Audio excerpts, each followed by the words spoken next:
our Sacral Authority, our Sacral Response. This is a really, really great practice that we're going to do to get today.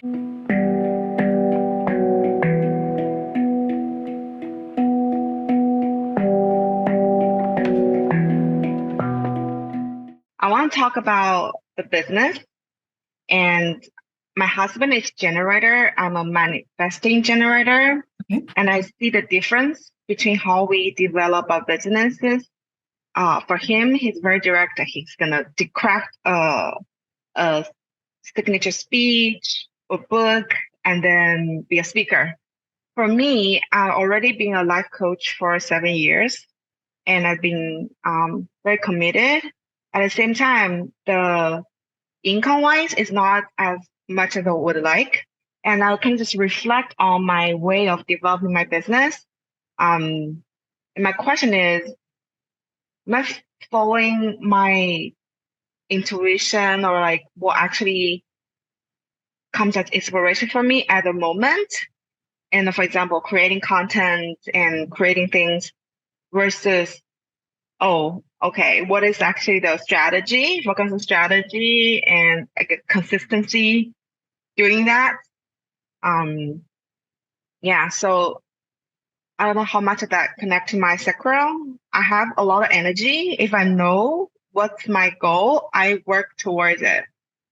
And that right now I'm not at a point more like I want to in tune to myself. I'm not just work hard just for achieve something. It's actually my whole life in a whole, like it actually makes sense to me. If I'm already have the peace, I can enjoy the peace. What actually works for me. Is that clear how I describe? I don't know. I'm not sure. So, but I want to make sure we can really dive in. So let me restate this. Tell me if this sounds right. Like what you're trying to get in touch with is, am I operating from my own inner guidance, or am I operating from some idea of strategy that other people have come up with? Is that accurate? That's the two options. And then my question is to develop a successful business. That's what I desired. Am I continuing doing this or maybe adding some strategy besides just do what I feel like at the moment? Okay. So I'll just make one comment and then we'll dig in, which is to say, we don't just not have strategy. It's not that we don't strategize. It's not that we don't analyze. It's not that we don't calculate or do all of that kind of left brain activity. We do. But in the end, it's like, how do we make decisions? And that's the thing that the sacral is, right? So, so let me just ask you a couple of mundane questions, okay? So I would say yes or no, right? I was just doing what that's arousing. Not yes or no, but okay. Or however your sacral responds. Okay. Okay, great. So, let's see. Did you have breakfast this morning? Do you do intermittent fasting? Yeah. Do you like intermittent fasting? Yeah. Yeah. Do you like the results of intermittent fasting? Yeah. I mean, not like actually doing it, but I like the results. I hear you. Yeah. Are you wearing a pink shirt today? And do you enjoy your business as a life coach? Yeah. Do you like working with clients? Is it great to see how they grow and transform through the process of working with them? Is that really a really satisfying way of working for you? Yeah. Do you feel like you're on purpose when you're doing that? Like have this enthusiasm, this energy for doing it? Great. Yeah. So is doing life coaching work a really good profession for you? Yeah.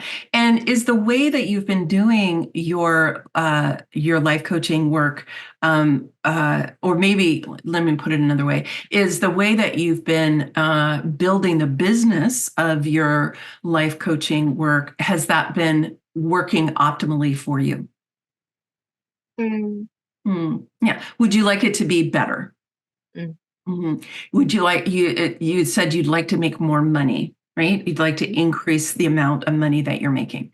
And is it possible for you relatively easily to make more money with your business? Mm. Yeah, but what just answered? Mm. Yeah, it wasn't your sacral. It was not your Mm-mm. Mm-mm. yeah, okay. So, Mm. yeah, could you feel the difference? Could Mm. you feel what happened there? Yeah. Okay. Mm. So you're interested in increasing the revenue that your business generates. Yes? Mm. Yeah. Mhm. Okay. And would it be beneficial for you to study or research some of the ways that other people are growing their similar businesses to yours? That be beneficial for you? Mhm. Yeah. And would having a little more structure or a little more strategy be helpful for you? Mhm. And is it possible for you to review like the strategy that other people use and make your own decisions about what's right for you? Mm. Yeah. So just researching and taking a look at strategy uh, doesn't necessarily commit you to doing the strategy, right? Mhm. Yeah. So are you open to exploring how other people are doing things that are different the way you're doing them? Mhm. And do you feel you could trust yourself to know what's right for you? Mm. Yeah. Do you feel like your sacral would be there to say, let's go this way, or do you Mm. feel like that's something you could trust? Mm. Or are you still like, I don't know yet? Mm. Sorry, that was not the right way to ask a question. Yeah, that was not that. That was my fault. Okay. So let me just think about how to rephrase this. Is there any downside for you to take a look at at strategy that other people use? Is there any potential negative effect for you in doing that? Are you worried at all that if you do that, you will stop trusting yourself? No. Okay, so that's not an issue. So then it's possible for you to take a look at the strategy and then decide using your own internal guidance system about what's right for you. Mm. Okay, so I want to pause here and I want to say, am I getting to the question? Because I'm not sure if I am or not. Mm. Did I hit the question? Oh. Mm. I think it's also on my plan to talk to my fellow coaches who are doing good in financially, and so that's not a problem. And I noticed when you ask me questions, when I focus on actually my stomach, like focus, like it's actually very simple, like Mhm. it's simple. However, if you ask me a question, if I pop in my head, it's like getting very complicated. It's like, oh, Exactly. I can be distracted or whatever. And then I got like, oh, actually, I'm able to tell like which one would good for me. I felt that difference like you doing this practice with me. Yeah, Yeah. exactly. Because the sacral is simple. It doesn't have a lot of conversation.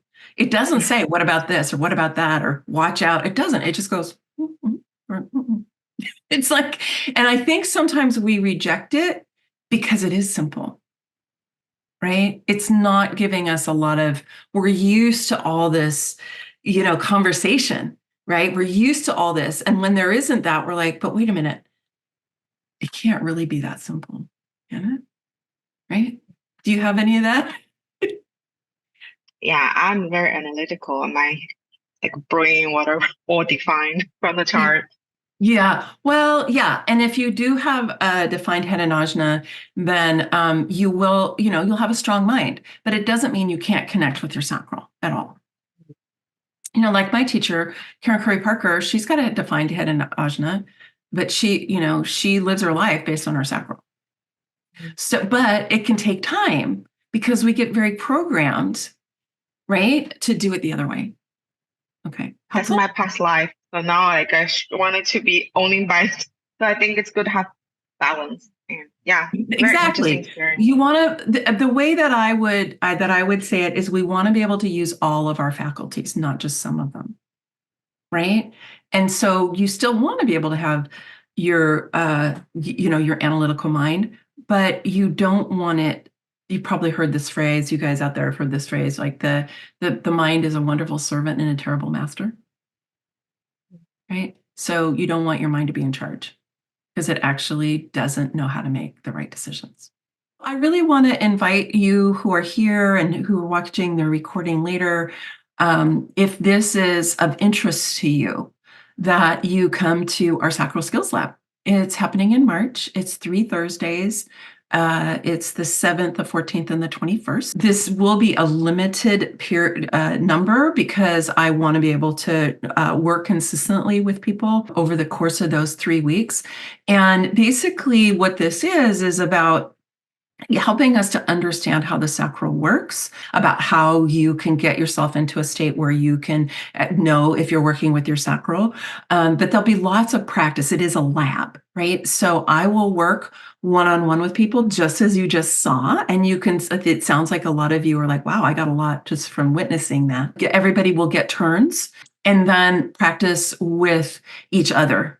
Because I think, as you can see, a lot of what makes this work is when you cultivate the art of asking questions. It's not just as simple as asking any old yes, no question, right? It's about being able to dive in to what is being revealed so that it can continue to reveal, right? So it's like diving in, things are revealed, we differentiate, we go, okay, it's not that, it's not that, oh, let's go this way. So that's what I'm doing as the questioner. And so it's important for you to get practice learning how to ask questions and not just being asked. Because then you can ask other people in your life, but also as you're developing more of your skill, you'll be able to ask yourself questions more. And so that's a big part of doing this as well, is being able to develop that art of asking questions. This is really designed to help you master your sacral response. So if what we do today is something that piques your interest and you're like, that's great, and I know I need more practice, because we kind of all do, right? Then that would be a great next step for you.